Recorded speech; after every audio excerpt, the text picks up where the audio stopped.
Un chef qui fait trembler est comme une grosse pierre qui barre une piste. Les voyageurs l'évitent, la contournent, puis un jour, ils s'aperçoivent que le chemin serait moins long s'il n'y avait pas la pierre. Alors ils viennent en nombre et la déplacent. La force ne crée pas un chef, mais un adversaire. Mesdames et messieurs, bonjour et bienvenue dans ce numéro de Morning Live. Ce numéro qui nous permettra de faire le tour des informations au plan national, au plan africain et au plan international. Je reviens sur cette pensée. Un chef qui fait trembler est comme une grosse pierre qui barre une piste. Les voyageurs l'évitent, la contournent, puis un jour, ils s'aperçoivent que le chemin serait moins long s'il n'y avait pas la pierre. Alors ils viennent en nombre et la déplacent. La force ne crée pas un chef, mais un adversaire à abattre. C'est une citation de Seydou Badian et c'est cela qui nous permet de planter le décor ce jour. Landry Ouetton, bonjour. Bonjour, Valentin Diboucha. La force ne crée pas un chef, mais un adversaire à abattre. Qu'est-ce que cela vous inspire? Ben, vous avez compris. Je ne sais pas si la référence est exacte. Ça doit être dans sous l'aura de Seydou Badian, je suppose, un instant. Vous l'avez compris, cela est bien collé à l'actualité, parce que nous vivons aujourd'hui en Afrique où on peut déboulonner aussi facilement ces chefs d'État qui constituent des entraves pour le développement des pays africains. Suivez mon regard de l'autre côté. On a vu l'exemple au Burkina Faso. Même au Togo, ça a commencé déjà. J'espère bien que Fort Yancigbe arrivera à sauver son trône ou son pouvoir en restant collé à ce que, ou à l'aspiration de son peuple. Et je voudrais déjà profiter de ce que vous nous servez ce matin comme citation de Seydou Badian pour dire félicitations à quelqu'un, à ce presque patriarche Denis Avima Diassi, qui a été réélu hier président de l'association des hommes et gens de lettres du Bénin. Pour nous qui nous employons à nous mettre un peu dans la plume de ces gens-là, qui allons à cette école-là, nous lui disons félicitations, félicitations à toute l'équipe, à tout son bureau qui a été réélu hier. Denis Avima Diassi que nous allons recevoir dans les jours à venir. Dans les jours à venir, certainement sur ce plateau, et de là où il nous suit chaque matin, chaque samedi, chaque dimanche matin. Nous lui disons bonjour du côté de Paou, du côté de Arozon. Et comme je le dis souvent, libérons la pensée pour que la plume s'éclore. Et c'est en toute vérité ce que je crois. Voilà, libérons la pensée pour que la vérité s'éclore. Aujourd'hui, nous ne sommes pas des hommes de lettres, mais nous utilisons les lettres. Non, d'une façon ou d'une autre. Et peut-être que c'est ce que vous ne savez pas. J'ai 2 bouquins en gestation. J'espère bien qu'un de ces jours, vous me ferez l'honneur de préfacer ce bouquin, mes années chroniques, et si la vie m'était comptée. Voilà, Landry Ouetton, nous vous souhaitons plein courage dans Merci bien. la rédaction de ce chef-d'œuvre. 3 personnalités dans ce studio. Le capitaine Tréco, Patrice, il est secrétaire général du syndicat national des eaux et forêts. Et Noël Chadaré, lui, il est encore plus grand. Il est secrétaire général de la Confédération des organisations syndicales du Bénin. Et puis l'autre, il nous vient de la diaspora. On aura son avis sur un certain nombre d'actions à poser pour impacter le développement à la base. Il est complètement apolitique, comme d'ailleurs tous les 2 autres que nous recevons. Martial Ayi, président du club Perspective Plus. Darius Hervé Routonji, un chef qui fait trembler comme une grosse pierre, qui bat la voie. Les voyageurs la contournent jusqu'au jour où ils se rendent compte qu'il fallait la déplacer. Ils se mettent donc ensemble, la déplacent. La force ne crée pas un chef, mais un adversaire à abattre. Seydou Badian. Bonjour Valentin Adiboucha, Landry Ouetton, bonjour. Qui nous suivent. Au passage, bonjour à nos invités qui vont nous rejoindre tout à l'heure pour décrypter l'actualité nationale et internationale avec nous. Valentin Adiboucha, vous savez, Seydou Badian, c'est une référence. Nous avons lu, nous avons eu du plaisir à nous introduire dans cette rivière-là de la connaissance et de la pensée dans nos années école. Aujourd'hui encore, je me rappelle un certain nombre de choses, un certain nombre de ces phrases qui nous rappellent cette maman que voilà, avec tout ce qu'il y a autour de maman Téné que une femme soumise aime bien citer pour donner l'exemple, une femme soumise, l'exemple à nos épouses et nos sœurs d'aujourd'hui. Vous savez, cette pensée m'amène à vous faire une caricature, juste la caricature du leadership qu'on voudrait qu'un certain nombre de responsables incarnent, qu'un certain nombre de patrons incarnent, qu'un certain nombre de chefs incarnent. Le leadership, quand on voudrait l'exercer, le pouvoir, quand on voudrait l'exercer, l'idéal aurait voulu que ce soit avec ceux que vous dirigez. Ensemble, on est plus fort. Ensemble, on dirige. Ensemble, on construit. Le chef, ce n'est pas celui qui se met au-dessus de tout le monde, mais c'est celui-là qui se met au milieu du peuple, comme le dirait une autre personne. C'est un peu ça. Et lorsque la position du chef en vient à le montrer comme un gargantua. Oui, ben écoutez, comment on appelle l'autre le Goliath, sans qui on ne peut rien faire, eh bien le peuple qu'il dirige, l'équipe qu'il a à charge, eh bien se constitue en petit David pour l'enlever afin que le groupe puisse évoluer. C'est un peu comme ça que ça se passe. Et vous allez voir la caricature, la schématisation un peu partout. Même dans les petits groupes que nous constituons, lorsque celui que nous prenons comme responsable en vient à commencer par prendre un peu trop la tête, eh bien, on essaie de chercher les voies et moyens pour l'enlever de là, histoire d'évoluer. Il y a l'autre là, il y a une citation, je ne sais pas, vos populi, vos dei. C'est que c'est la voix du peuple, la voix de Dieu. D'une façon ou d'une autre, quand ça en vient à se heurter à la voix de Dieu, le peuple prend ses responsabilités. Les Burkinabés en ont compris à leurs dépens. Oui. Il y a d'autres chefs d'État qui ont cru qu'ils peuvent se maintenir au pouvoir. Je pense au tout croulant zimbabwéen qui aujourd'hui a vraiment de difficultés à se tenir. Il est encore très jeune. Hein? Je l'ai vu hier se déplacer. Je me suis dit, il faut apprendre à quitter les choses avant que les choses ne vous quittent. Ben, jusque-là, c'est la boulimie du pouvoir. Il dit non, c'est la boulimie du il ne pouvoir. va pas quitter. Hein. Voilà, donc nous allons, avec la permission de Roxensou, marquer une virgule et recevoir déjà le premier invité avant la page information de Morning Live. La virgule de l'autre côté avec la complicité de Roxensou.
Le temps, n'est-ce pas, de stabiliser la gouvernail parce que là, on est en train de traverser une zone de tempête.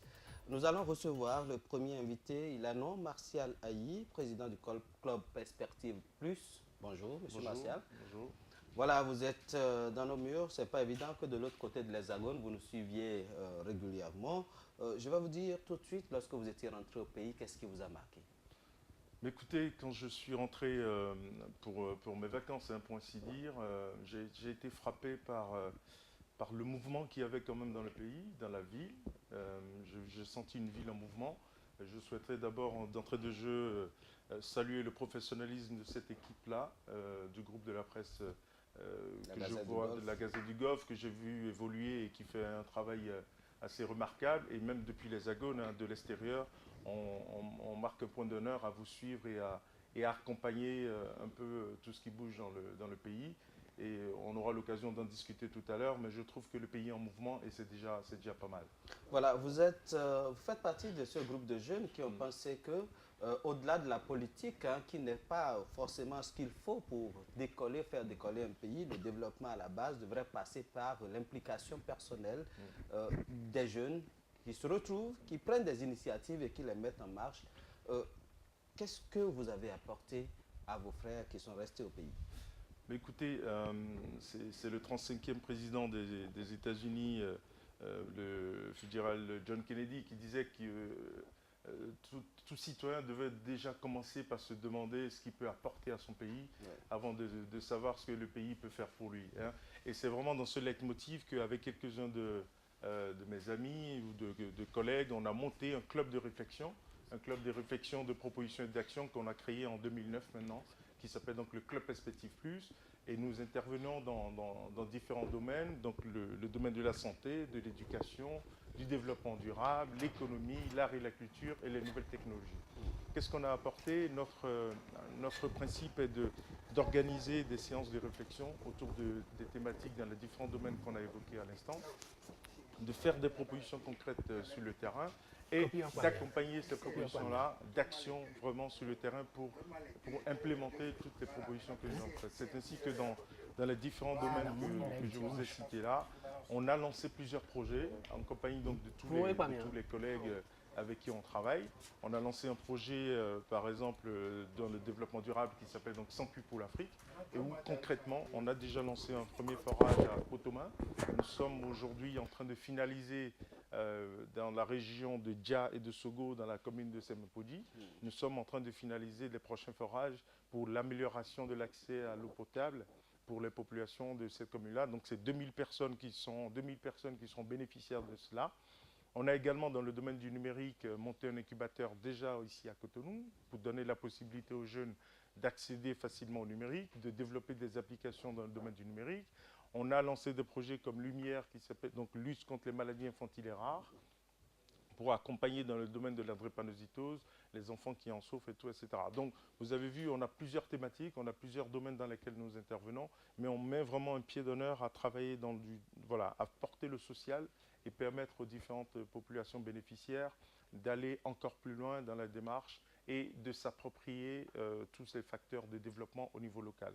Vous l'avez dit, l'État central ne peut pas tout faire.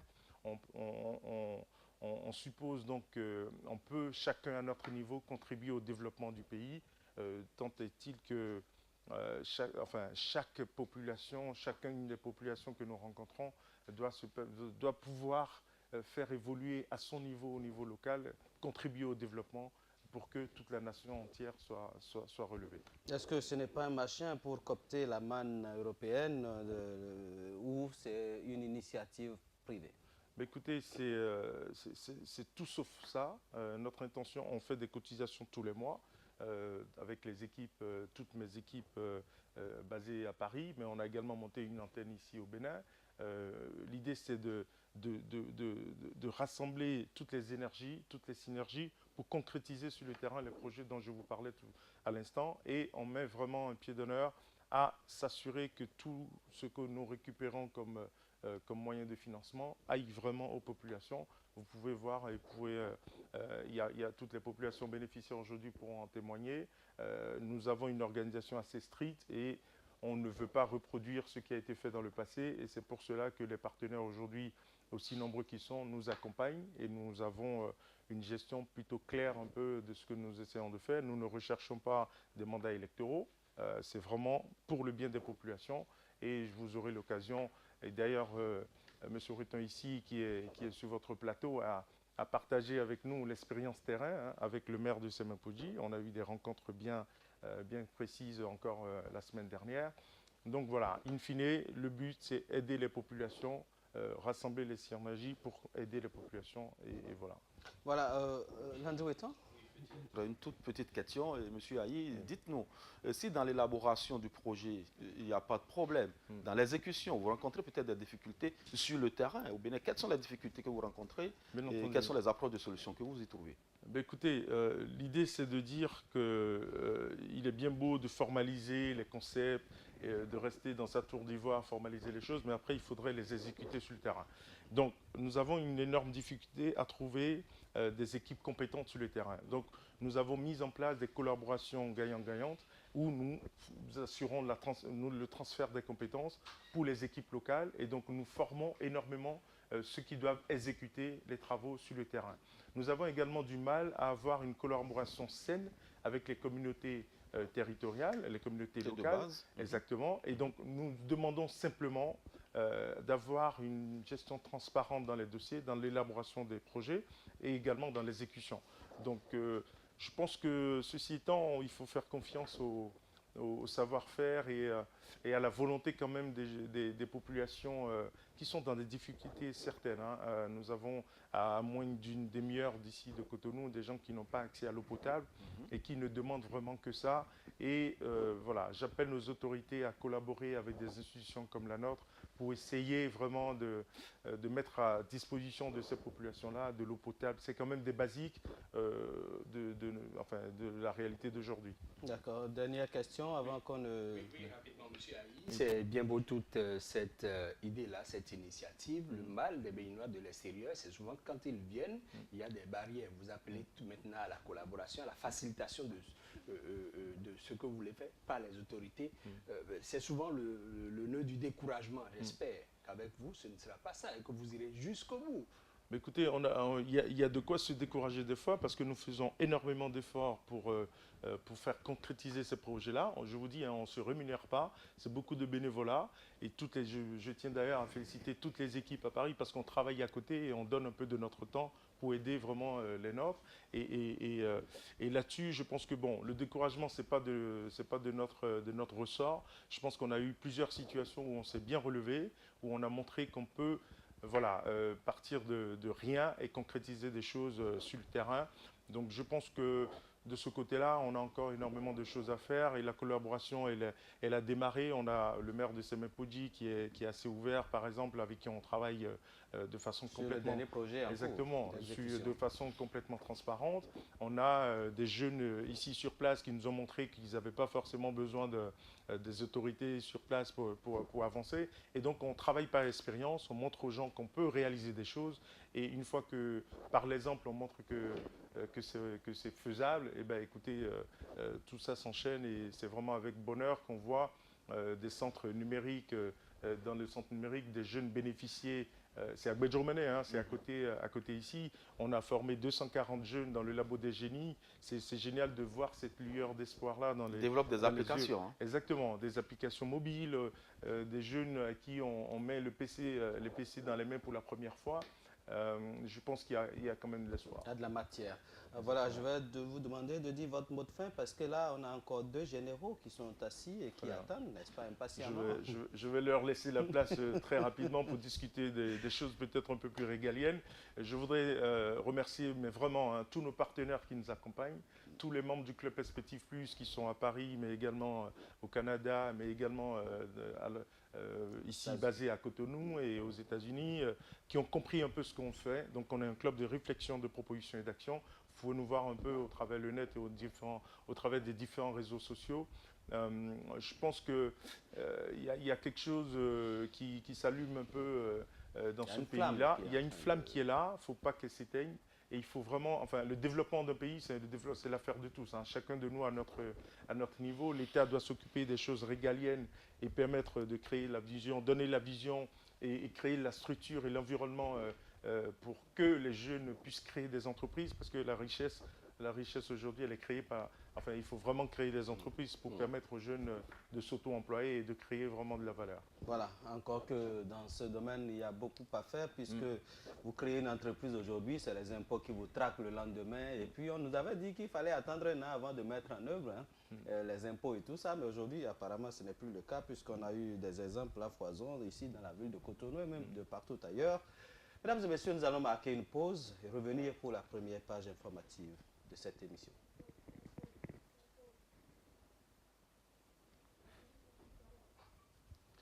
Voilà, retour dans le studio. Darus Hervé Ontonji, on va marquer une virgule et revenir pour la page informative. La virgule apparemment n'est pas prête. La virgule apparemment n'est pas prête. Je pense que nous allons continuer le cours normal de cette émission et commencer par parler de la situation à la mairie de Cotonou, où le maire par intérim a signé déjà mardi la convention cadre du Grand Locoué. C'est une convention qui réunit les communes de Porto Novo, Semepoji, Ouida, Abomey-Calavi et Cotonou aujourd'hui, qui n'avait pas signé cette convention au temps de l'ex-maire Léali Binansouglo. Vous vous rappelez bien, Valentin, c'est une convention créée par le régime en place en vue d'impliquer ces communes dans la mise en œuvre du programme d'action du gouvernement, le PAG, dont elles bénéficient des projets spécifiques. Si tout va bien, nous allons pouvoir suivre le reportage fait à cet effet par Alassane Sani et Flavien Zemon.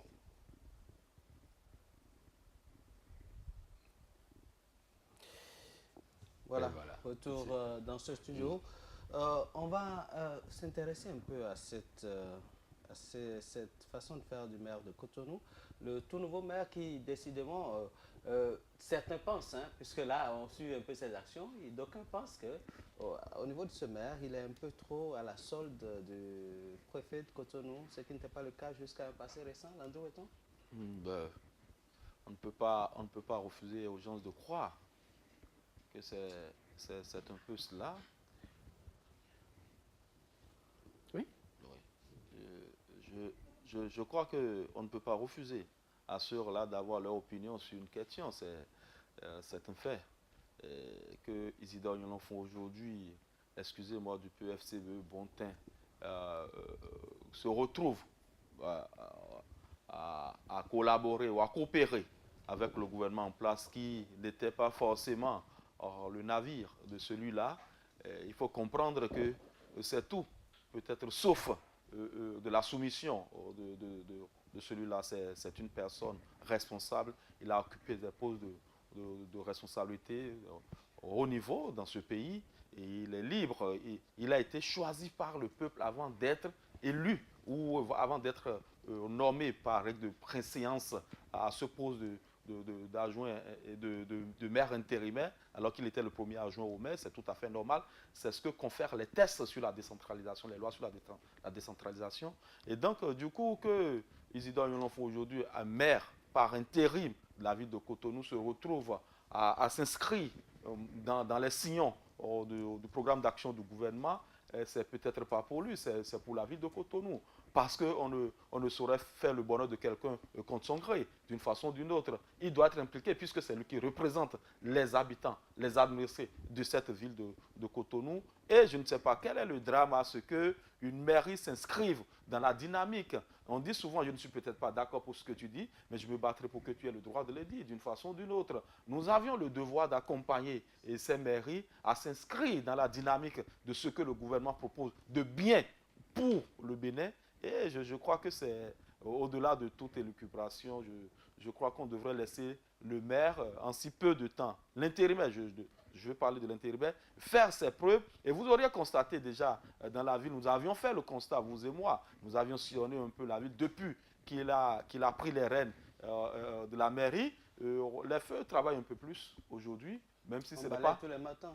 On balaie tous les matins, même si c'est vrai qu'il y a quelques couacs qu'on aurait souhaité et que ces travaux plutôt se fassent en nocturne et non en diurne, il faut reconnaître quand même qu'on sent que ça redémarre, comme l'a dit l'invité tout à l'heure. Il y a une flamme qui est en train de s'allumer, il ne faudra pas l'éteindre en versant dans les opinions de bas étage, dans les discours creux vaseux à faire perdre l'élan à celui-là qui accepte aujourd'hui. Et il n'y a pas quand même que la mairie de Cotonou, il y a beaucoup de maires et de mairies qui ont accepté accompagner le gouvernement dans cette dynamique-là. Qu'est-ce que nous voulons? Est-ce qu'on veut se développer ou on veut rester toujours dans cette léthargie-là, à regarder les autres s'émanciper? Une ville comme le Togo aujourd'hui, comme Lomé aujourd'hui, quand vous prenez Kigali, il y a quelques années, en 1994, quand Kagame prenait le pouvoir, c'était rien d'une ville, mais aujourd'hui, il a transformé. Nous avions des références au sud. On ne va pas seulement se référer à des villes comme Helsinki ou peut-être Oslo, mais on a des villes quand même en Afrique qui représentent des dynamiques que nous devons pouvoir suivre pour faire décoller nos principales cités. Voilà, on va marquer une virgule, le temps de retrouver le second invité et de fixer également les gens sur les informations.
Voilà, Darius Hervé Moutondi, avant que nous ne retrouvions le second invité, on va rapidement vous laisser nous dire en bref et sans images quelques informations en page Nation. Oui, quelques informations. On vient de parler de la mairie de Cotonou. L'autre information, c'est celle-là même relative à la Direction générale du Trésor public, les banques et autres institutions financières, les pensionnés du Fonds national des retraites du Bénin qui se sont rencontrés en milieu de semaine également à Cotonou en vue d'échanger sur le virement dès le 1er octobre des pensions de retraite de montant supérieur ou égal à 50 000 francs CFA. C'est une séance qui a pour but d'expliquer aux pensionnés le bien fondé et les avantages liés à la mesure, recueillir également leurs préoccupations pour une amélioration des services et prestations des banques et institutions financières concernées par cette nouvelle disposition. Entre autres, les retraités de la CNSS également, on en a parlé il y a quelques temps, ne sont pas contents.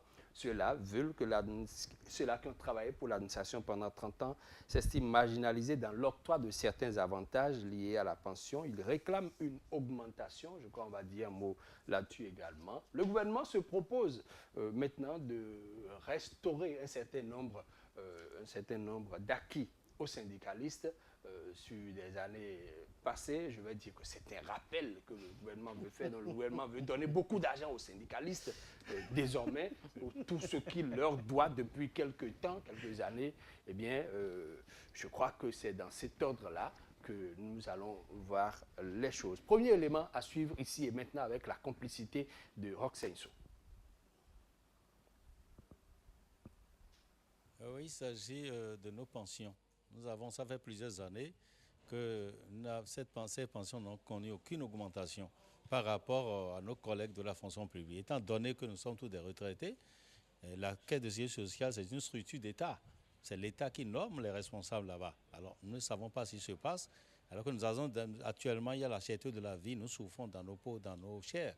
Il est quand même normal que nous interpellons l'État, le patronat, le président du conseil d'administration, le directeur, tous ceux qui sont chargés de ce dossier-là. C'est pour cela que très souvent nous grognons, nous interpellons à tout moment. Voilà, pour que cette situation soit réglée une fois de bon. Ce que nous réclamons, c'est surtout qu'on nous complète. Nos pensions sont régulièrement payées, mais il y a depuis un certain temps, il y a statu quo total. Il n'y a pas de... Alors que nous souffrons comme les autres, nous sommes dans un pays et nous avons les mêmes obligations, les mêmes droits par rapport. Il y avait un taux de 25%. En son temps, il a été augmenté à nos collègues de la fonction. Ce n'est pas que nous sommes jaloux de leur cas, mais il faudrait que nous aussi, on puisse bénéficier quand même d'une augmentation, parce que nous sommes dans le même pays, dans le même marché. C'est ça surtout que nous déplorons. Nous avons un syndicat qui avait beau parler, mais rien n'a fait jusqu'à ce jour. Et nous interpellons vivement d'ailleurs le chef de l'État, son Excellence Guillaume Matanas Talon, pour que cette situation soit réglée une fois de bon. Parce que nous souffrons. Il y a nos collègues qui sont actuellement malades, et leur pension, il fallait voir. Il faut quand même une augmentation, il faut une prise en charge. C'est des sages qui ont passé 30 ans, en toi 30 ans, loi et service. Il faudrait qu'ils soient quand même récompensés par ça. On ne demande rien plus que ça. Il faut que le taux augmente, il faut que les pensions soient augmentées. Depuis plusieurs années, par exemple, la dernière augmentation avait été faite il y a près de 10 ans, je vais dire. Et chaque jour, le coût de la vie augmente. Chaque jour. Bon. Donc la pension que vous avez il y a 8 ans, 9 ans, 10 ans, qui est restée au même niveau, mais 8 ans après, 7 ans après, son pouvoir d'achat est complètement à terre. Donc, c'est pour cette raison que nous plaignons, nous estimons que quelque chose doit être fait. Ça dure trop longtemps, nous attendons trop longtemps et ça ne vient pas. Bon, par exemple, vous savez, le chômage est bas plein, je vais dire, et les enfants sont à la charge des parents. La maigre pension que nous avons est partagée par toute la famille. Et on ne peut pas, disons, être heureux dans ces conditions. Par exemple, je rappelle qu'il y a eu relèvement du SMIC. C'est quand il y a relèvement du SMIC et hiérarchisation des salaires que cela se répercute sur notre pension, la pension. Bon, la dernière augmentation du SMIC date de 2014. Depuis 2014, nous attendons que la hiérarchisation se fasse et elle ne se fait pas. Nous ne comprenons pas pourquoi la hiérarchisation ne se fait pas. Depuis 2014, il faut que la hiérarchisation se fasse. Ceux qui sont chargés de ce travail doivent penser aux retraités. Il est grand temps que la chose se fasse. Voilà, les retraités de la CNSS qui viennent de parler. Nous allons continuer avec l'analyse sur ce plateau. Je ne sais pas si ils seront entendus. En tout cas, nous, on est là pour faire porter leur voix. Entre-temps, s'ils étaient entendus aussi, je ne sais pas s'ils pourront tenir avec leur âge, à commencer par faire les rangs devant les guichets des banques, parce que là, c'est un autre problème. Les salaires seront virements, les pensions seront désormais virées à la banque, n'est-ce pas, Valentin? Ma première question, vous avez poursuivi la fête hier? Oui. Voilà, c'est bon. J'ai la réponse. La Tabaski? La Tabaski. On n'a pas encore dit que je suis devenu musulman. On n'est pas forcé d'être musulman pour faire la fête avec les amis musulmans. Rafi Ouzissou va égorger son mouton tout à l'heure et nous serons de ce côté-là. Voilà. Retour dans ce studio avec le second invité, Noël Chadaré, qu'on ne présente plus, grand secrétaire général de la COSI Bénin. Bonjour, monsieur Chadaré. Oui, bonjour, monsieur le journaliste. Alors, lorsque vous suivez ces pensionnés qui parlent comme ça, lorsque vous apprenez que désormais il faut virer de l'argent au niveau des comptes bancaires pour régler le problème des salariés à la retraite, qu'est-ce que cela vous inspire? D'abord, cet élément qu'on vient de suivre. Donc, ce que je peux retenir de ce que j'ai vu tout à l'heure, c'est que les pensions de ceux qui vont à la CNSS, ces pensions-là ne connaissent pas une amélioration. Ils vivent vraiment pas bien. On a parlé de l'hiérarchisation, des salaires. C'est vrai, depuis l'augmentation du SMIC, il n'y a pas eu les actes que le gouvernement devait prendre, les actes subséquents, n'est-ce pas, pour que, effectivement, dans la réalité, cela se traduise, la hiérarchisation, parce que c'est quand il y a hiérarchisation que eux, alors que dans le secteur public, quand on augmente les salaires, quand on a les enseignants à 1,25, tous les travailleurs à 1,25, eh bien tout de suite, les retraités de la fonction publique en bénéficient. Ce n'est pas le cas, par exemple, chez eux. Donc il faut vraiment, c'est une des revendications majeures que nous avons faites le 1er mai dernier, en demandant, je crois que ça devait faire le deuxième point, on a demandé que le gouvernement fasse des efforts pour qu'il y ait une hiérarchisation des salaires afin que les travailleurs du secteur parapublic et privé en bénéficient. Alors, donc, M. Chadaré, ces retraités ont pleinement raison. Totalement raison. Totalement. On est en phase avec eux et nous allons continuer de porter leurs revendications pour que, eh bien, quand on a fini de travailler, qu'on a rendu de bons et loyaux services à la nation, on ne devrait pas vivre dans des conditions misérabilissimes. C'est ça. Donc on se battra pour ça. Vous êtes vraiment acerbe sur ce mot parce que là, misérabilissime, oui, ça interpelle plus d'un. Je pense que les décideurs devront tout mettre en œuvre. Là, il s'agit du ministère des Finances en collaboration avec celui du Travail et consorts pour trouver, n'est-ce pas, le juste milieu.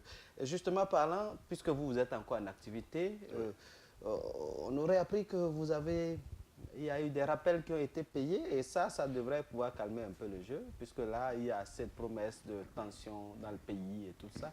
Qu'est-ce que cela vous a fait lorsque vous avez reçu l'information selon laquelle le gouvernement s'est décidé à vous payer vos arriérés de... Ça, ce n'est pas des pensions, hein, c'est des arriérés de frais de fonctionnement, comme ils en avaient l'habitude de virer. Bon, ce que je sais, c'est qu'il y a une annonce, il y a une surmédiatisation autour de cela. On a appris au Conseil des ministres qu'au titre de l'année 2010, les subventions accordées aux confédérations centrales syndicales, il y a une part qui n'était pas payée par le pouvoir du président Yahi, et donc 100 millions, une partie, parce que c'est 200 millions tous les ans, et donc une partie, n'est-ce pas, nous sera reversée, et en plus de cela, les subventions de 2017.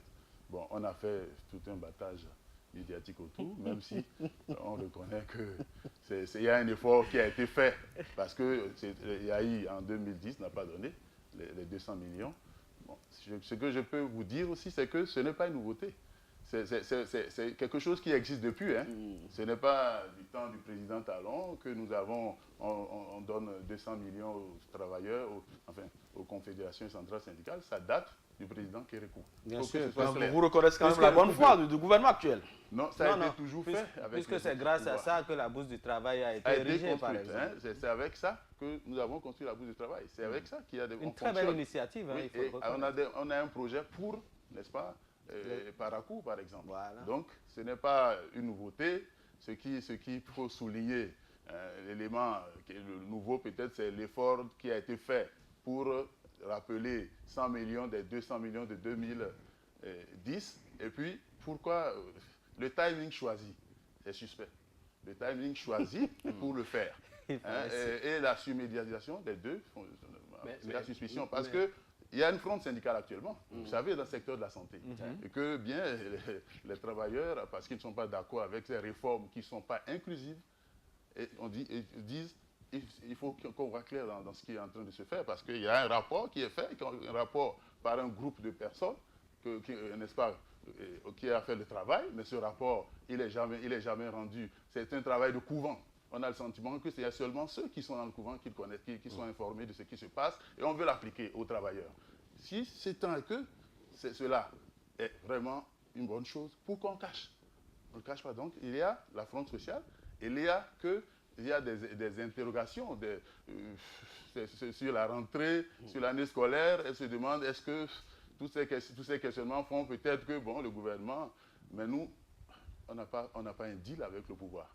Ce n'est pas parce qu'on a donné 300 millions aux confédérations centrales syndicales, parce que ce n'est pas que les centrales à qui on donne une subvention. Vous-même, les hommes de presse. Je crois qu'il y a une subvention pour la presse qui dépasse largement ce qu'on donne aux centrales syndicales. Il y a une subvention pour les religions. Avec un abattement conséquent. Il y a pour les religions et pour tout le monde. Non, donc, c'est pas... Non, parlons de vous. Le timing choisi est suspect. Oui, pourquoi un syndicaliste, pourquoi un syndicaliste, vous trouvez toujours qu'il y a quelque chose qui cloche quand des actions sont faites? Quand ce n'est pas fait, vous critiquez, vous durcissez. On pourrait le faire sans faire un bataille médiatique autour. Vous voulez qu'on en parle? Les autres le faisaient déjà, on ne fait pas, on n'en parle pas. Qu'on en parle du tout? Si le thème est mal choisi, alors que le processus s'arrête en attendant qu'on gère la fronde. Oh, de toute façon, nous n'avons pas demandé. Un dur reste un dur. Oui, tout simplement. C'est-à-dire que l'État est une continuité. Vous reconnaissez quand même la bonne foi du gouvernement actuel? Non, j'ai dit qu'il faut au moins reconnaître qu'un effort a été fait. Voilà. Parce qu'en 2010, le pouvoir actuel pouvait ne pas le faire. En 2010, on n'a pas eu les 200 millions. Mais si le pouvoir a fait cela, il faut lui reconnaître cela. Je reconnais cela, mais je trouve que la surmédiatisation et le timing choisi sont suspects. Il y a cette subvention-là, même si elle n'a pas été payée depuis... vous avez eu ces sous-là régulièrement, et pourtant la bourse du travail construite à grands frais dans cet état. Dans quel état est-il? On a fait un constat il y a quelques jours que la bourse, la cour de la bourse du travail est sale, les murs sont devenus n'importe quoi. Ou bien c'est parce que les conventions n'ont pas été payées? Non, vous allez voir le mois qui arrive. On a déjà passé un marché avec quelqu'un qui va s'occuper de remettre complètement à neuf la bourse. Il y a la peinture qui va être totalement refaite. On n'a pas attendu ça. Ça, je peux vous le dire. Donc, c'est cela. Les 200 millions, c'est pour le fonctionnement, pour l'entretien de la bourse du travail et pour les formations et autres choses que nous faisons. Mais ceci donc, aussi vous allez constater que les travaux vont commencer incessamment pour refaire un peu, pour remettre à neuf, n'est-ce pas, les bâtiments de la bourse du travail. Justement, donc, ne vous inquiétez pas là-dessus. J'ai une question pour vous. Lorsque vous recevez les 200 millions, c'est chaque année, c'est bien ça? Oui, tous les ans. Que faites-vous depuis le pouvoir de cet homme? Que faites-vous de cet homme? J'ai dit tout à l'heure le fonctionnement des confédérations au prorata de rang que les uns et les autres ont eu pendant les élections. Au départ, il y avait 5 confédérations. Vous êtes 7 maintenant? Nous sommes 7. Et donc, par rapport à ça, il y a une part qui est affectée à ces confédérations pour leur fonctionnement. Et puis, il y a le fonctionnement, il y a l'entretien de la bourse. Il y a aussi les formations que nous donnons à nos militants. Tout ça, c'est tout cela qu'on utilise pour les 200 millions qui ne suffisent pas parce que nous avons nous-mêmes nos personnels. Chaque confédération a son personnel. Qu'il faut payer à chaque fin de mois. Qu'il faut déclarer et verser, n'est-ce pas? Vous ne pouvez pas être en train de défendre les travailleurs sans payer vos propres travailleurs. C'est un appoint que le gouvernement apporte, 200 millions. Mais ça ne règle pas nos problèmes. si on pouvait avoir ce que la presse comme... Mais pourquoi vous vous intéressez tout ça aux subventions de la presse?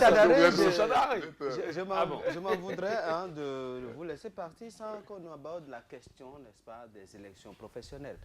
Jusque-là, vous avez bien dit que cette cagnotte-là, par exemple, est partagée au prorata. Une part est partagée au prorata de ce que vous obtenez au niveau des élections professionnelles.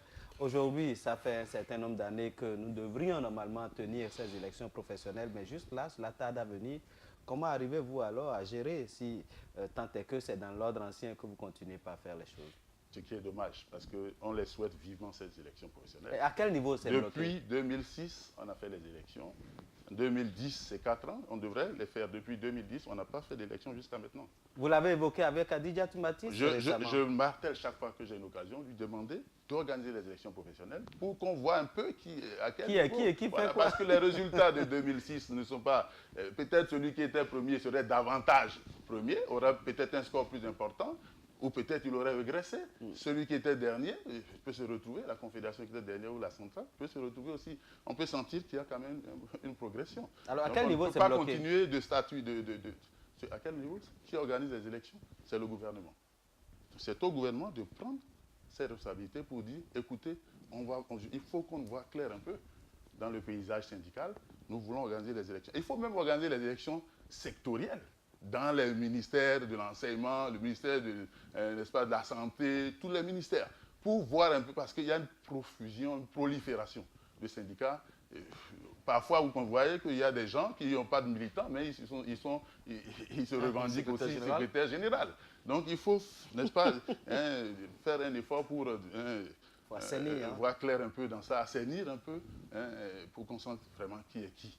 Noël Chadari, est-ce que toutes les confédérations, j'en aurais fini, est-ce que toutes les confédérations travaillent véritablement à la formation dont vous parlez? Est-ce que toutes les confédérations travaillent véritablement à manager les jeunes? Les jeunes, vous avez cité quelques personnes qui se proclament secrétaires généraux de syndicats.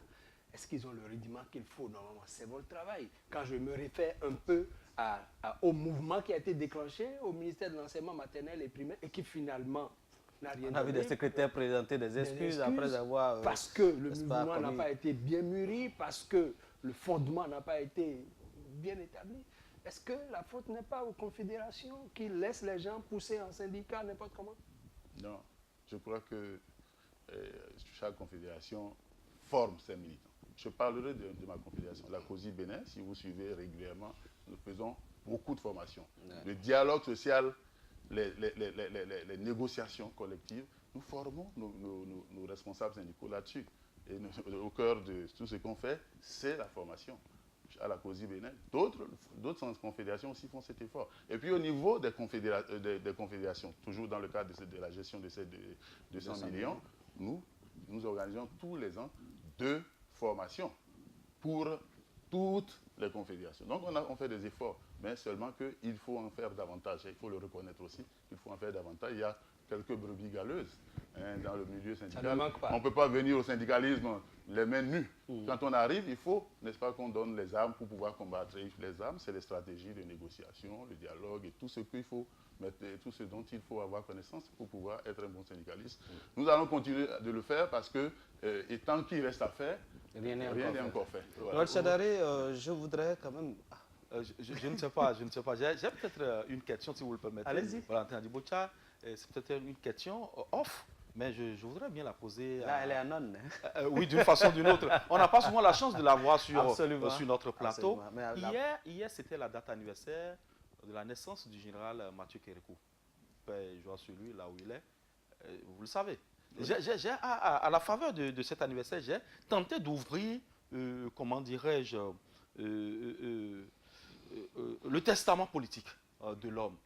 Il a parlé de 3 choses qui aujourd'hui devraient pouvoir quand même nous inspirer. Vous qui êtes un observateur de la vie sociopolitique et économique de notre pays, il parlait entre-temps d'une 15aine de transitions politiques dans notre pays. Je ne sais pas si vous avez connaissance de ça, M. Chadari, de la création d'un musée au Bénin, et de l'instauration dans les 77 communes des statuts de ces hommes, de ces deux hommes phares de la conférence des forces vives de la nation. C'était juste une parenthèse, hein, et je voulais profiter pour avoir votre impression sur ce testament politique.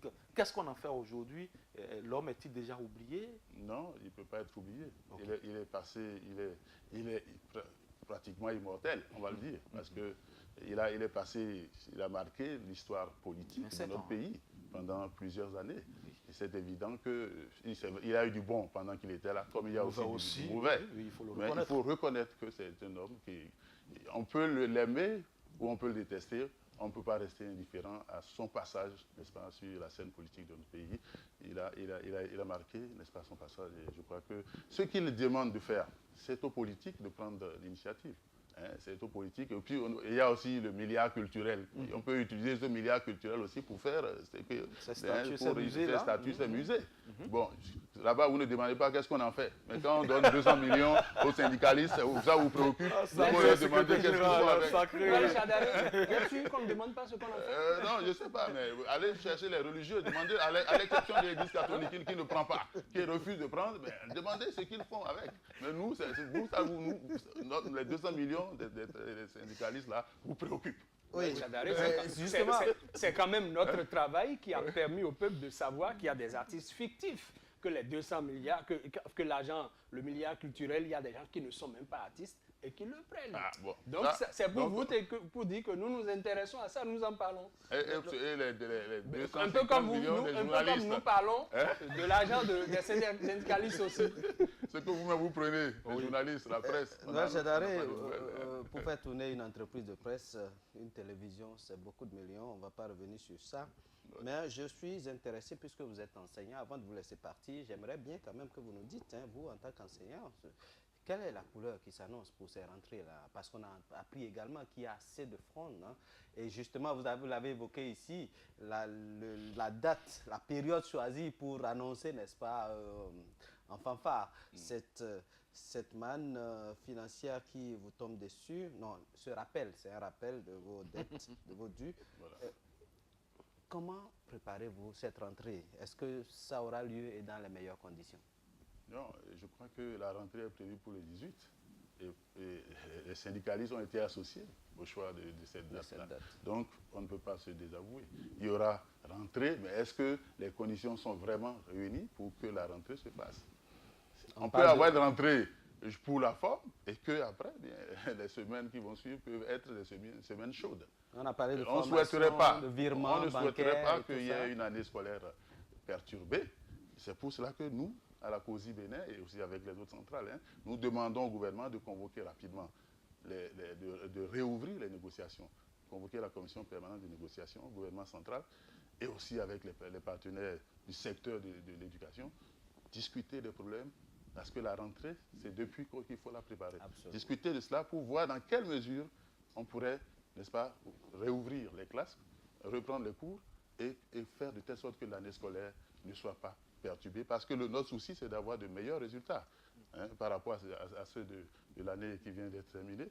Maintenant, si rien n'est fait, on risque de nous retrouver dans une situation parce qu'il y a les statuts particuliers des enseignants. On n'a pas touché un seul cheveu de cela. Le pouvoir des enseignants, ça leur tient à cœur, le statut particulier. Rien n'est fait dans ce sens-là. On parle des primes. Ce sont les conditions nécessaires. Payer les primes, les subventions pour le démarrage, pour avoir les intrants pédagogiques dans les écoles, ça, c'est des conditions nécessaires pour une rentrée. Est-ce qu'elles sont des conditions suffisantes pour la rentrée? Je ne pense pas qu'on ait les conditions. Est-ce qu'elles sont des conditions suffisantes pour une année scolaire apaisée? Je pense que non. On a les conditions nécessaires pour la rentrée, mais on n'a pas les conditions suffisantes pour une année scolaire apaisée. Et pour ça, il faut ouvrir les négociations, échanger avec les partenaires pour trouver un modus vivendi pour éviter que l'année scolaire soit perturbée. Voilà, il faut ouvrir les négociations. Il y a suffisamment de machines qui ont été mises en place. Il faut les utiliser à fond pour que cette année scolaire soit apaisée. Merci à vous, M. Chadaré. Malgré, n'est-ce pas, on vous a pris un peu à brut pour point pour que vous soyez là. Vous étiez là exactement à 7 heures. Ouais. Merci d'avoir répondu à Voilà.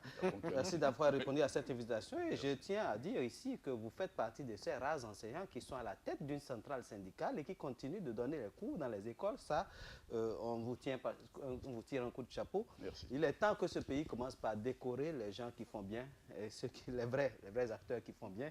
Entre-temps, on a vendu les décorations, mais aujourd'hui, je pense qu'on a mis un peu de frein et on commence par identifier les personnes. Il faut aller jusqu'au bout, décorer Noël Chadaré. Et ce jour-là, je pense qu'il aura l'amabilité d'inviter Gov Télévision pour la couverture médiatique de sa décoration.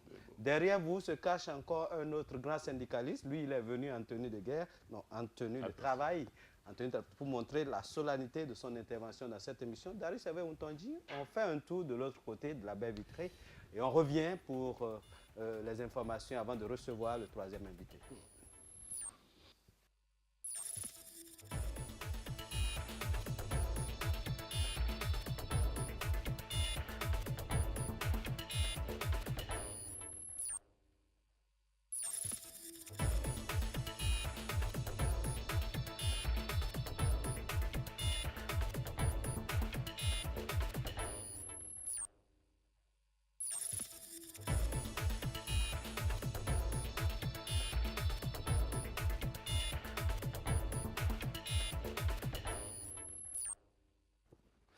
Voilà, retour donc en plateau pour la suite de cette émission. On parlera, Valentin l'a annoncé tout à l'heure, on parlera des forestiers, des agents des eaux et forêts, donc on parlera syndicalisme encore.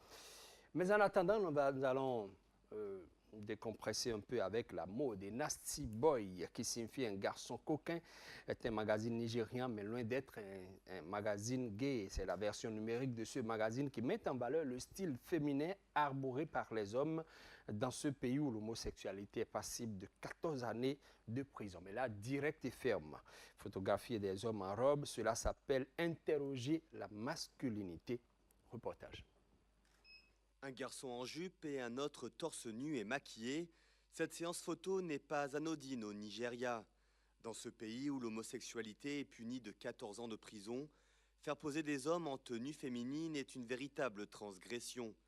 Richard est à l'origine de ce projet photographique pour son magazine en ligne. Pour lui, l'idée est seulement d'interroger la masculinité. L'idée que les hommes ne peuvent porter que des pantalons ou des chemises, quand d'autres veulent porter des jupes et du maquillage, pourquoi ne pas faire en sorte que ça marche? Chaque jour, on essaie de raconter l'histoire de ces personnes pour leur permettre de se sentir acceptés et de se sentir nigérians. Et c'est ce qu'ils sont. Les premiers posts du magazine en ligne sont pour le moins déroutants, dans un pays où transgresser les genres est vu comme une abomination religieuse. Des hommes posent sur une plage de Lagos, le regard transpirant de sensualité. Dans un autre article, les modèles soulèvent leur mini-jupe en jean. Des photos provocatrices mais jamais vulgaires qui séduisent les mannequins invités à la séance photo. Les hommes ne sont pas vraiment autorisés à s'exprimer. Je veux dire que nous ne sommes pas autorisés à parler de sexualité. C'est très tendu. Je dirais que c'est quelque chose de différent pour les gens qui aiment s'exprimer, qui aiment être eux-mêmes, qui aiment être différents. La jante féminine n'est pas en reste. Les codes sont inversés pour les hommes comme pour les femmes. C'est la première fois que quelqu'un joue avec les règles du genre, car au Nigeria, nous sommes très conservateurs. Les filles doivent être bien habillées, jolies et leurs ongles bien faits. Eh ben, les miens, ils ne le sont pas. Grâce au succès de la mode nigériane à l'international, Richard espère lancer prochainement une version papier de son magazine et continuer ainsi à lever les tabous. Donald Trump et son épouse se sont envolés vers Houston, au Texas, samedi pour visiter les zones sinistrées où des centaines de milliers d'habitants retournent peu à peu dans des habitations dévastées par la tempête Harvey. Ils se sont rendus ensuite à Lake Charles, en Louisiane. Suivez. Le président américain se rend ainsi au Texas pour la deuxième fois depuis que la tempête a frappé cet État du Sud. Accompagné de son épouse, il pourra constater l'ampleur des dommages. La tempête a fait au moins 42 morts et des dégâts estimés entre 30 et 100 milliards de dollars. Cette tempête, au départ, un ouragan de force 4. À son arrivée, voilà une semaine, s'est maintenant largement dissipé, laissant la place à une dépression tropicale selon le Centre national des ouragans. Donald Trump a déclaré que dimanche serait une journée nationale de prière pour les victimes de la tempête et adopté un ton optimiste. Ce voyage du président américain s'inscrit dans le cadre d'une série d'actions qu'entend mener l'équipe de Donald Trump pour la réhabilitation des zones touchées et l'assistance des personnes sinistrées. Voilà, retour donc ici pour le dernier virage de cette émission. Valentin Adjiboucha, j'étais sur les informations. Voilà, retour dans ce studio. Cette histoire d'ouragan, de pluie, des eaux qui emportent toute une famille dans un véhicule et qui les met carrément hors de la chaussée. Darius Utondi, il y en a aux États-Unis qui ont évoqué des erreurs dans les constructions de maisons.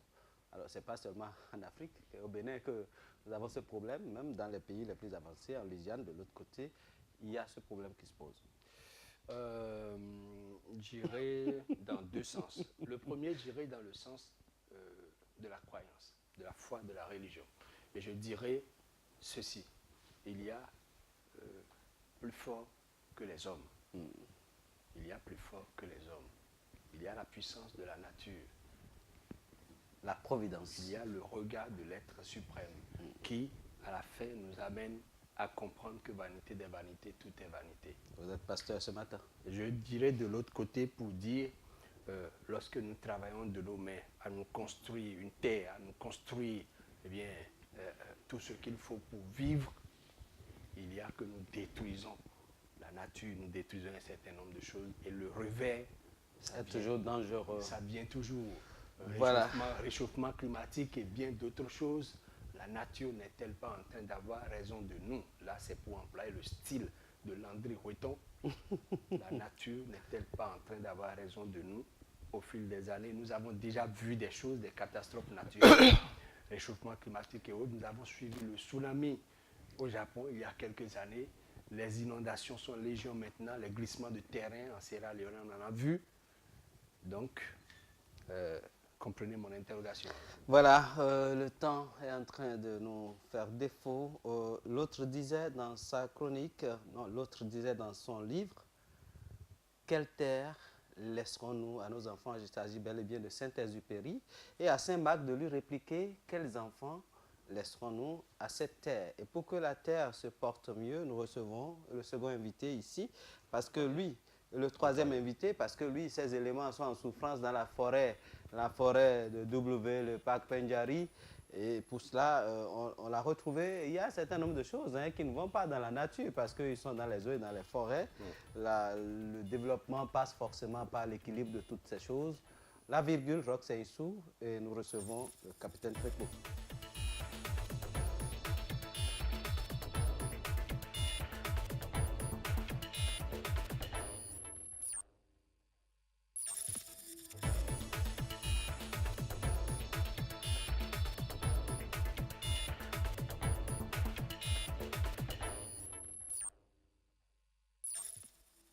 Bonjour, monsieur le secrétaire général.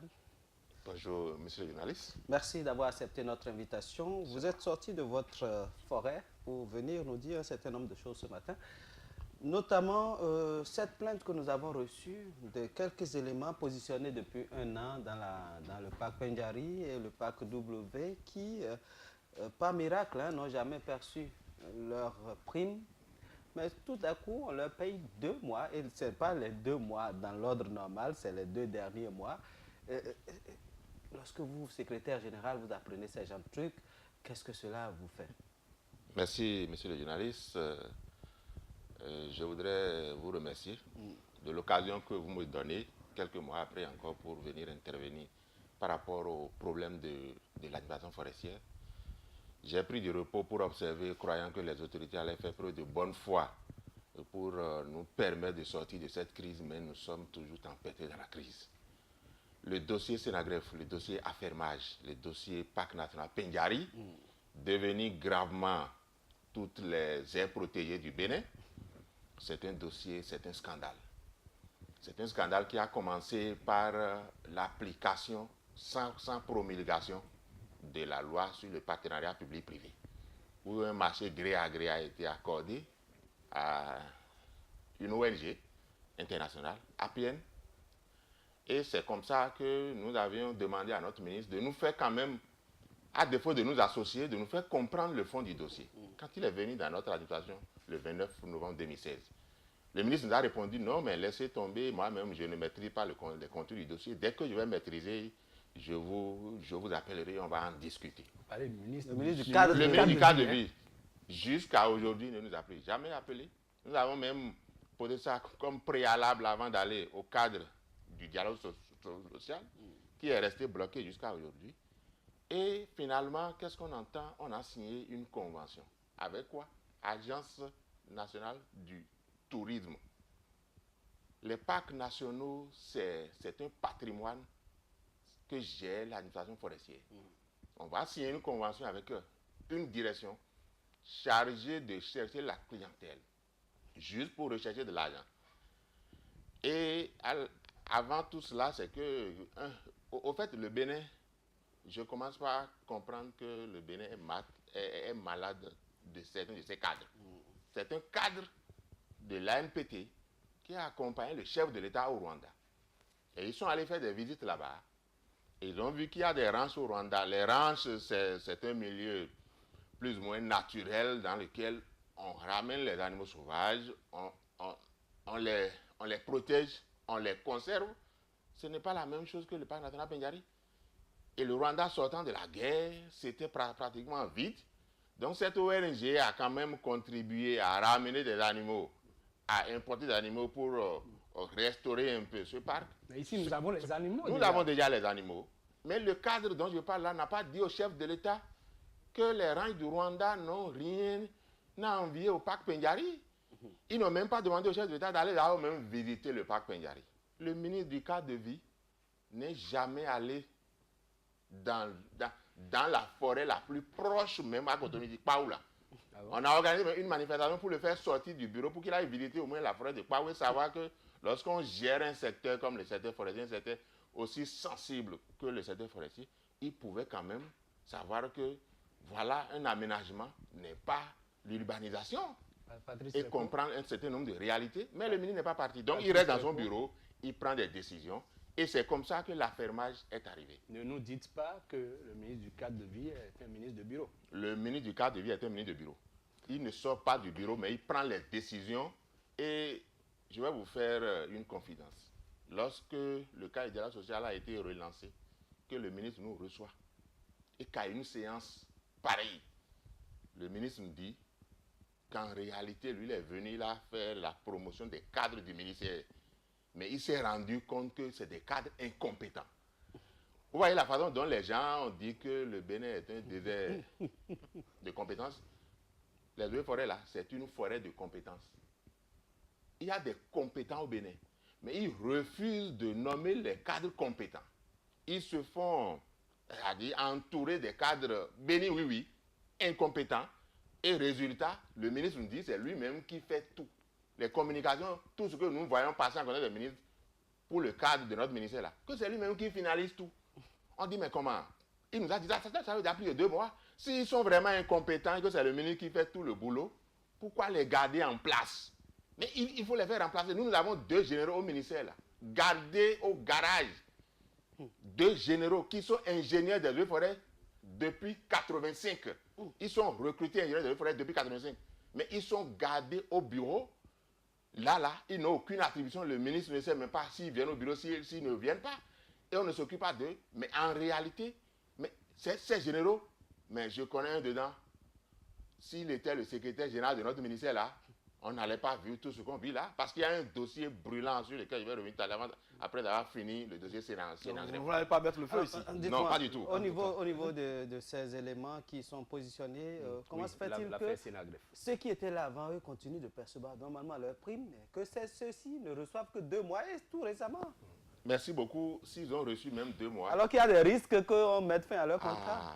Ce n'est pas des risques. La passation de services entre l'administration, le Sénat-Greffe et l'APN, l'ONG là, a déjà eu lieu le 24 août passé. Ah bon? Ça veut dire?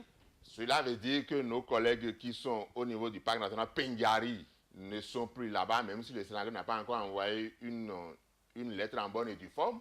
ils sont déjà en essence d'être redéployés ailleurs. Ils ne seront plus là-bas. Vous savez que le personnel civil est déjà renvoyé? Le personnel civil, en réalité, je voudrais vous dire que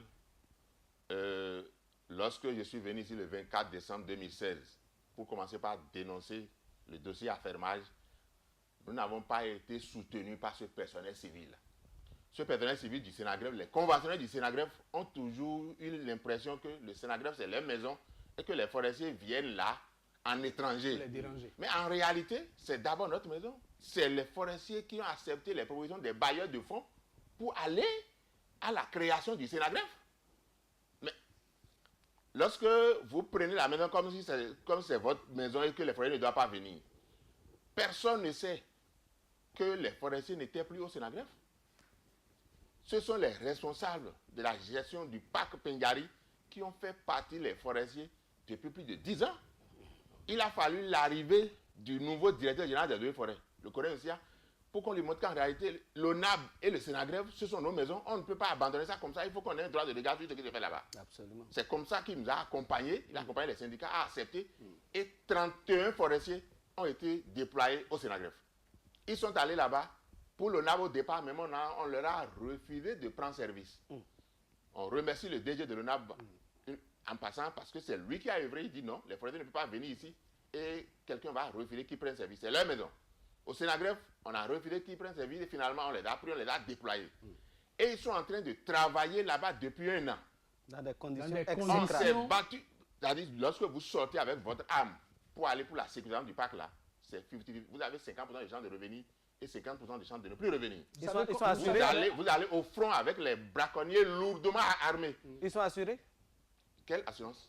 Vous savez avec combien de munitions ils vont Non, on ne va pas rentrer dans ces détails. Ça, c'est des détails militaires. de stratégie militaire. Je ne vais pas. L'obligation de réserve ne me permet pas d'aborder cette question-là. Mais vous savez quand même que c'est dérisoire. Alors qu'ils sont livrés aux braconniers tous les jours, ils vont travailler. Ils n'ont rien. Ils ne perçoivent rien. On s'est battu. Mais s'ils ont eu même les 2 mois là, on remercie au passage le DAF du ministère. C'est lui. Parce qu'on a mis la pression que c'est une condition préalable pour aller au dialogue social. Il s'est battu et il a trouvé quelques reliquats. Et les conventionnels du Sénagreffe ont refusé même de les payer. Non, rassurez-vous, tout ce qu'on leur doit, ils seront payés. Ça, le ministre Donato, s'il ne finit pas de payer ça avant de quitter le ministère, il va le payer de sa poche. Parce que lui-même en avril dernier, contre tous les tests, a pris une note pour demander au DG Sénagreffe, à notre DG, de mettre à disposition tout ce personnel-là à l'APN, à l'ONG internationale, là, qui dans notre budget a raclé 1,2 milliard qui lui a été déjà viré. Mais l'ONG prend l'argent et il dit c'est aux forestiers d'assurer la sécurisation des parcs, mais les forestiers assurent la sécurisation et l'ONG ne paye pas. Et on nous demande encore, il faut que notre direction recherche des financements pour ça. Mais notre direction va trouver l'argent où? Donc en réalité, si le ministre dit c'est l'APN qui doit gérer ces agents-là, et ces agents-là ont travaillé, ils seront payés parce que c'est des prix même dérisoires. Ce n'est même pas à la hauteur des risques qu'ils prennent là-bas.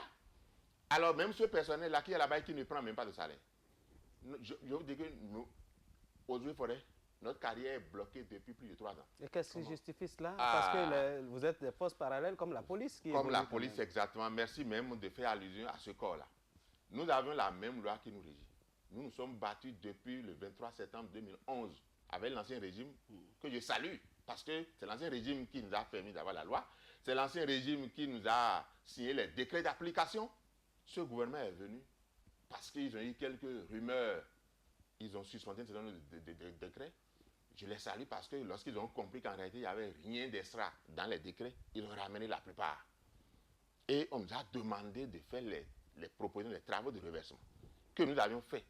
Et je salue le chef d'état-major général et le directeur du cabinet militaire qui nous a mis à disposition les experts de l'armée. Tout ce travail a été fait. Et comme c'est notre ministre qui doit introduire ça en conseil des ministres, notre ministre a reçu quelques observations du gouvernement. Le dossier est revenu.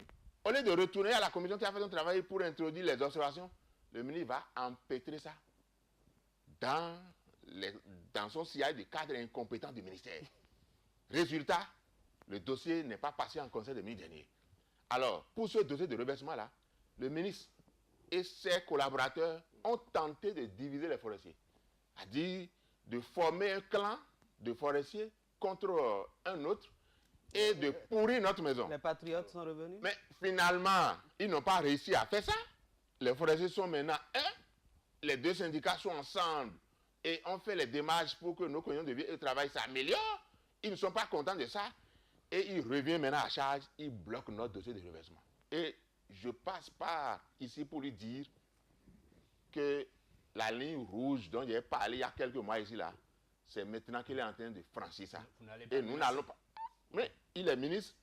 Moi, lorsque chaque fois on le rencontre, qu'est-ce qu'il me dit? Quand il va sortir du gouvernement, il va retourner à la BAD. À lui, ses enfants ne sont pas ici.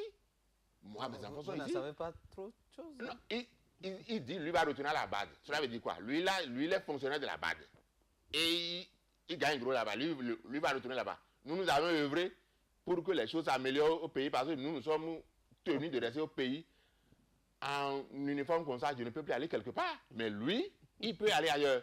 Donc, il ne peut pas venir saquer notre morale. Il ne peut pas venir nous empêcher d'avoir nos droits. Mais la question n'est pas une question de personne. C'est une question, non, ce n'est pas une question de personne, mais je commence par finalement comprendre que le ministre Toronto a un compte à régler avec les forestiers. Vous ne pouvez pas dire ça. Bon, c'est quand même un père de Excusez, je famille. vais vous donner un exemple simple. Depuis le 1er mars dernier, là, 2017, là, le gouvernement est revenu à de meilleurs sentiments et nous a donné des instructions pour qu'on puisse reprendre le travail comme cela se doit. Je vous ai dit, je ne suis jamais contre les sanctions. Le ministre Toronto, ce qu'il s'est demandé au DG Forêt, c'est de sanctionner les gens. Lorsque vraiment la faute est commise, nous sommes pour la sanction. Mais pendant que vous sanctionnez, il faut aussi récompenser ceux qui font bien. Absolument. Les collègues qui sont dans le parc W ont fait des merveilles. Ont mis la main sur 11 braqueurs nigérians lourdement armés.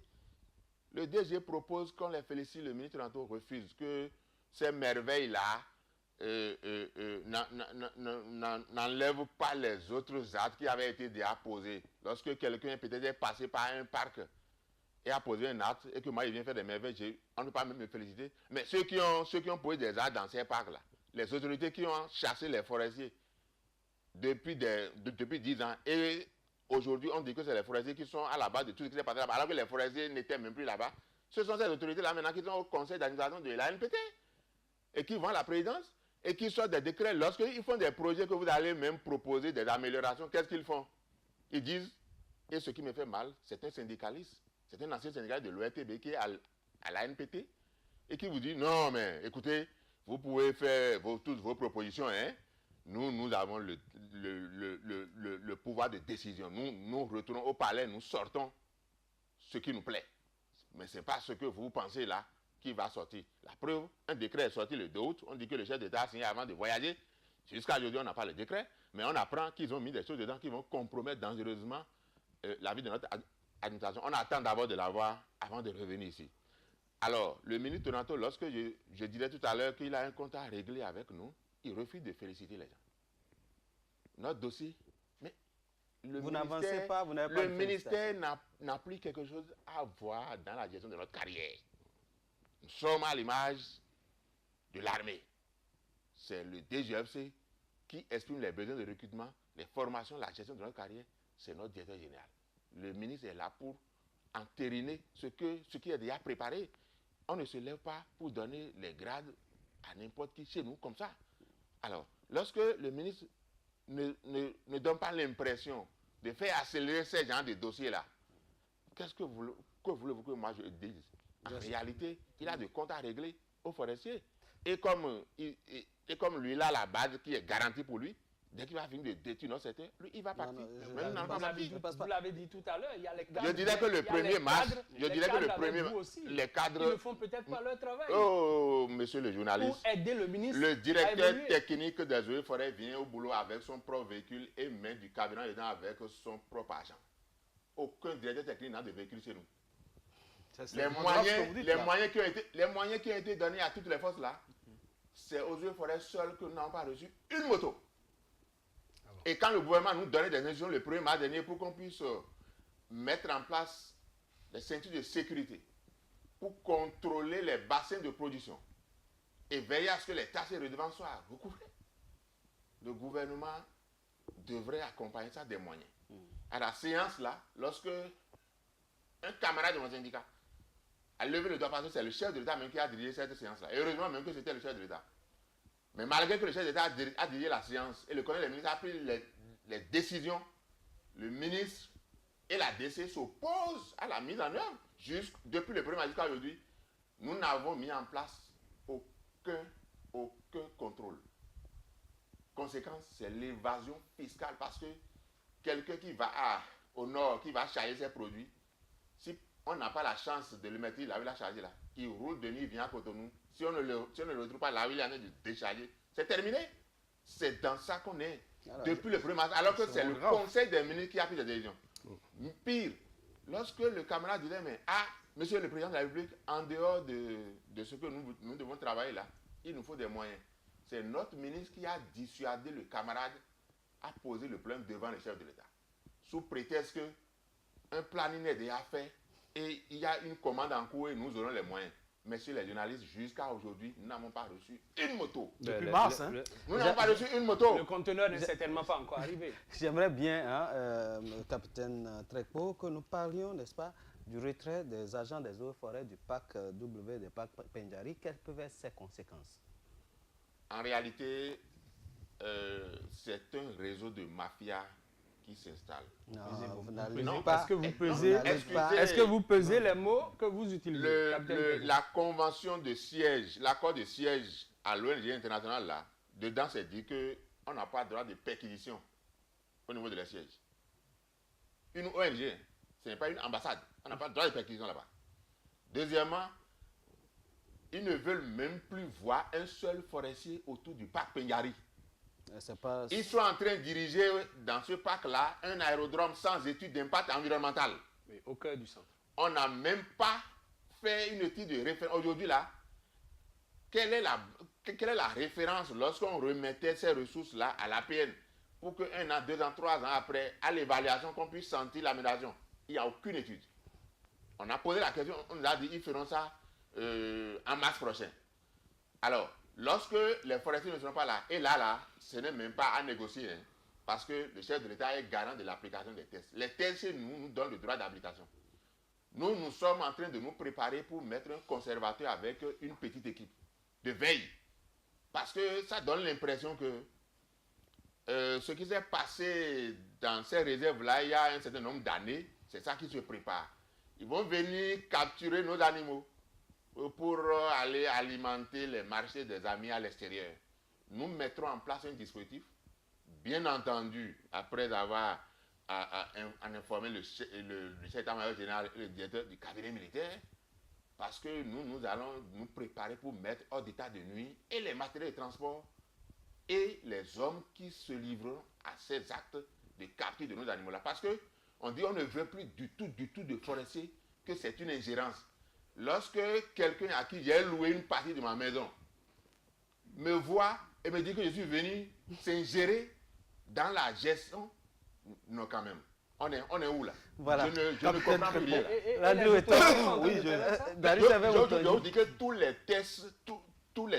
tests qui sont signés, tous les actes qui sont pris pour cette délégation de gestion là, sont contraires à plusieurs lois, mais ils foncent. Mais je leur dis, vous avez quand même les voies de recours. Ils sont en train de foncer dans un nid d'abeilles. Est-ce que vous êtes recouru, puisque aujourd'hui, en matière de tests, lorsqu'il y a problème, il y a quand même la Cour constitutionnelle qui nous permet de savoir s'il y a violation des tests et qui oblige les gens à revenir donc, sur les décisions. Est-ce que vous avez des voies de recours? Les voies de recours qui s'offrent, nous allons les emprunter, mais le chef de l'État étant garant de l'application des tests, si nous avons une loi qui nous donne des prérogatives, un décret ne va pas nous empêcher d'aller à l'application de la loi. Nous sommes une force armée, nous savons ce qu'il faut faire et quand il faut le faire. Donc, il n'y a pas de problème. S'il faut aller même, le ministre a pris un arrêté et on devrait même déférer ça devant les instances. Bon, heureusement que finalement lui-même il s'est rendu compte qu'il était allé un peu trop vite et il a fait marche arrière. Donc moi, je voudrais dire ici, parce que au niveau de notre ministère, si c'est comme ça que ça se passe dans les autres ministères, cela veut dire que les PTA qui sont exécutés à 5%, 10%, 30% là, c'est le reflet de ce que le gouvernement fait aujourd'hui. Nous n'allons pas atteindre un bon taux d'exécution dans ces conditions-là. Si les cadres qui sont là, si le chef d'État veut vraiment que les choses changent, j'appelle et lui-même et tous ses amis qui sont autour de lui, à la présidence de la République, à aller vite à une réforme fondamentale. À faire appel à candidature pour positionner les hauts cadres, les hauts fonctionnaires de l'État. Parce que moi, je ne peux pas comprendre que mes généraux très compétents soient là et qu'on aille positionner un cadre A1-2 comme secrétaire général dans un ministère. Voilà, pour terminer, si le président ne va pas à cette réforme fondamentale-là, je tirerai la conclusion suivante. La rupture, c'est du vent. Et le gouvernement ne sera qu'un gouvernement ventilateur. Non, on va pas en arriver là. Patrice Trépeau, je ne sais pas, je n'ai pas placé un mot depuis. Non, je vous en prie, on va revenir dans ce studio. Votre mot de fin. Votre mot de fin. C'est un exposé qui m'a ému. Mais il est là. Capitaine Patrice Trépeau. Patrice Trépeau. Votre mot de fin, Landry Ouetton. Ok, j'aurais bien voulu que vous rencontrez le chef de l'État à nouveau. Il ne nous a jamais reçus encore. Voilà. Bon, c'est pratiquement fini. C'était houleux sur le plateau. C'était chaud. J'espère bien que ceux qui doivent vous entendre vous entendront et que vous aurez peut-être une suite favorable à toutes ces requêtes-là pour que la cité se porte mieux. Mesdames et spectateurs, vous avez compris, c'est fini.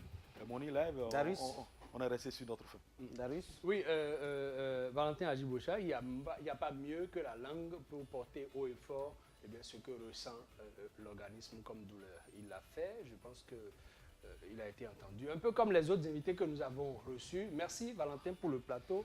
On souhaite bon rétablissement à Modeste Aniwanou. Merci à chacun et à tous de nous avoir suivis, toute l'équipe dirigée par Rox Seinsou, la diffusion et tout le reste. Nous vous disons merci. Malgré les déboires, nous avons pu tenir la route et que nous sommes à la destination. Rendez-vous week-end prochain pour d'autres aventures.